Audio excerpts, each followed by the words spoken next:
During the New Deal, women made significant progress by securing important positions in the federal government. Frances Perkins made history as the first woman to hold a cabinet position, serving as the Secretary of Labor.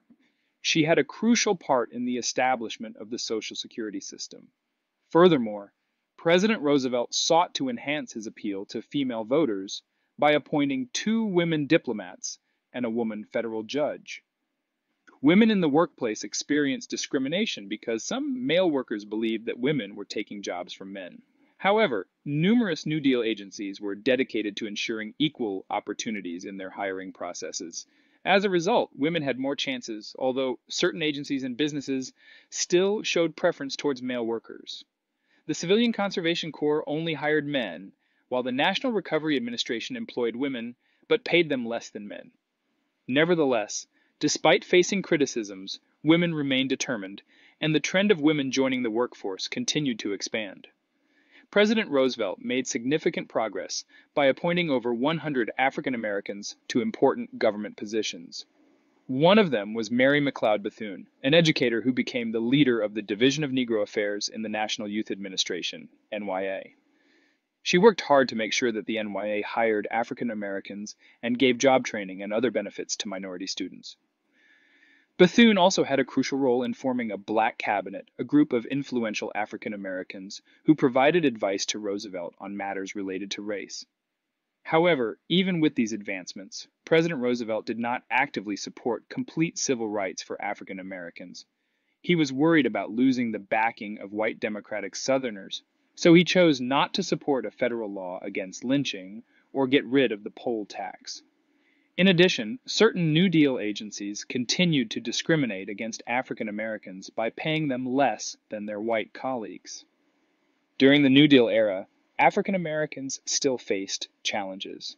These instances brought attention to those challenges. Mexican Americans mostly backed the New Deal, but regrettably, they didn't gain much from its initiatives. Because a significant number of Mexican Americans were employed as agricultural laborers, they did not receive the same benefits as other workers under the federal laws.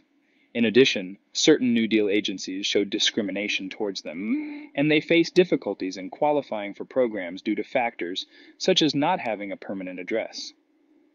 Unfortunately, a number of Mexican Americans were also forcibly sent back to Mexico during this time. However, the Native Americans were provided assistance through the New Deal. They were given full citizenship rights in 1924. In 1933, President Roosevelt chose John Collier as the Commissioner of Indian Affairs. During his time in this role, Collier strongly supported the rights of Native Americans. Collier played an important part in passing the Indian Reorganization Act, which stopped the assimilation policy and gave Native Americans more independence. This law also made their land claims stronger, providing better protection for their rights and culture. President Roosevelt, as part of the New Deal coalition, gained support from a wide range of groups. These included Southern white people, urban voters, African Americans, and workers who were part of unions. This large group of people played a major part in supporting FDR and the Democratic Party while he was in office. The labor laws that were implemented during the New Deal period gave union members better working conditions and more bargaining power. As a result, labor unions made significant progress in the 1930s. During this time, the number of people belonging to labor unions increased significantly, rising from 3 million to over 10 million. Disagreements emerged within labor unions. The American Federation of Labor, AFL, was primarily made up of craft unions, which represented skilled trades such as electricians and carpenters. However, some other unions aimed to represent workers in whole industries like the automobile industry. This eventually led to the creation of the Congress of Industrial Organizations, CIO. During the 1930s, workers used the sit-down strike as a successful method for negotiating. Workers participating in this strike would stay at their workplaces but refuse to work, effectively stopping factory owners from hiring replacement workers.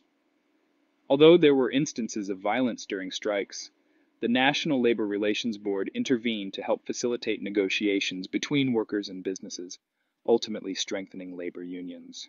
Urban voters were instrumental in their support for Roosevelt and the Democratic Party. Urban political groups offered employment in return for votes, and the labor laws and work relief initiatives of the New Deal greatly helped different religious and ethnic communities. In addition, Roosevelt's administration selected immigrants and people from urban backgrounds for government roles, promoting inclusivity and diversity in the government.